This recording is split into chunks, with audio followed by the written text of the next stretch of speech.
লেকটাউনে প্রচার শুরু সুজিত বসুর। বিধাননগরের তৃণমূল প্রার্থী সুজিত বসু পুজো দিয়ে প্রচার শুরু করেছেন। সুজিত বসু পাশাপাশি প্রচারে বেরিয়ে নিজের দেওয়াল লিখন শুরুও করেছেন। দমকল মন্ত্রী সুজিত বসু লেকটাউনে প্রচারে নেমে পড়েছেন। তিনি গতকালই প্রার্থী তালিকা ঘোষণা করেছেন মমতা বন্দ্যোপাধ্যায়, অভিষেক বন্দ্যোপাধ্যায়রা। প্রার্থী তালিকায় সুজিত বসুকে বিধাননগর কেন্দ্রেই আবারও লড়াই করতে নামিয়েছে তৃণমূল। শাকিল মুস্তাক রয়েছেন আমার সঙ্গে। শাকিল, সুজিত বসু প্রচারে বেরিয়ে পড়েছেন, কতটা আত্মবিশ্বাসী তিনি?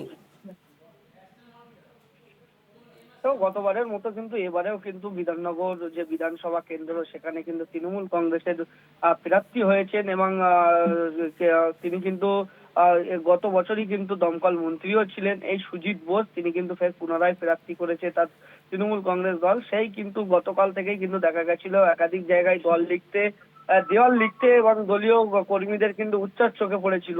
এবং সেই মতো কিন্তু আজকে দুপুরে লেকটাউনের যে শ্রীভূমির বাড়ি থেকে কিন্তু তিনি পুজো সেরে খালি পায়ে কিন্তু বাড়ি থেকে বেরিয়ে রামকৃষ্ণ যে সারদা মা উদ্যান এবং রামকৃষ্ণ দেব ও সারদা মায়ের পুজো দিয়েই কিন্তু এই ভোট প্রচার শুরু করলেন বিধাননগর বিধানসভার তৃণমূল কংগ্রেসের প্রার্থী সুজিত বোস।